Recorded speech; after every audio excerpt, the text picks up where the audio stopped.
Welcome to Yarn and Garden. Today I'm going to show you how I start my seeds. I like using these little peat pellets. So I'm going to start by laying these all out in this tray. And there's a little dimple on one side, so that side faces up. There are as many ways to start seeds as there are people that start them, so try a few methods and see what you like best. Some people use a seed starting mix or just starting them in a plastic bag on a paper towel. I like these little pellets because they're just a quick, easy way to get things started. I swapped one out that was a little small, and now we're ready to soak them. I'm going to use some warm water and just pour it over the top of all these little pellets. And in 10 to 15 minutes, they are going to be fully expanded.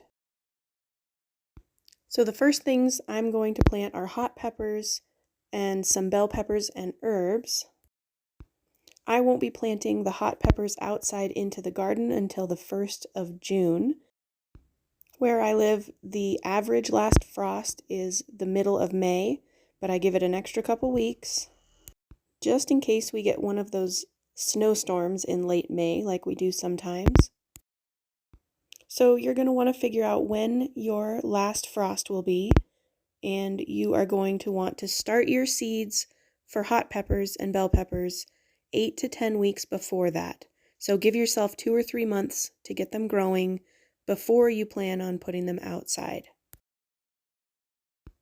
The next couple things that I'm going to be starting early are going to be cabbages and Brussels sprouts and broccoli and other cool weather crops like that.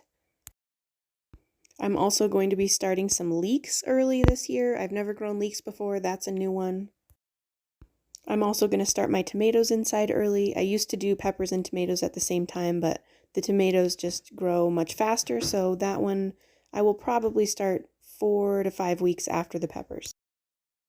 So it's been about 15 minutes, and I have poured off the excess water. So now I'm just prying these open just a little bit.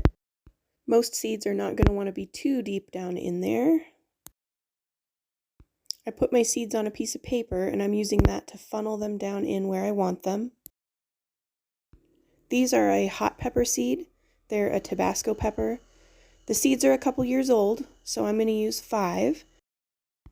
Then I'm going to use my gardening fork here to put them in the hole and cover them up with some of that peat. I'm going to get all the hot peppers planted. I'm also going to do the bell peppers and some herbs. Once all the seeds are in, I put the lid on. It creates a little greenhouse in there, keeps the humidity high in there. As you can see, I'm reusing some plastic trays from the grocery store bakery. I like these a lot better than the trays that come with the pellets already in them. Here we are 1 week later. I've taken the lids off. And here we are 2 weeks later. The lids have been off, and I've been trying to keep them from drying out, just watering them every other day. You can just water into the bottom of the tray, and the pellets will soak the water up pretty quickly. Here's the other tray that I started with bell peppers and herbs. This little guy right here is a lemon balm, and if you look real close, there is a whole new set of leaves starting to grow in the middle. The first set of leaves that comes out of the seed are cotyledons. Those are like freebies. And the next one that comes out, those are the first true leaves. And that tells me that these seedlings are ready to graduate. We're going to start with a little bit of perlite and then a little bit of potting soil. Now we're just going to gently pick these up out of here. You can see on the bottom there's some roots starting to come through. So we're going to get them situated into these new pots very gently. And I'm not going to use any kind of plant markers. I just make a chart. I write it down in my gardening journal. And now we have them all situated in there. So we're going to put some potting soil and we'll get them watered in.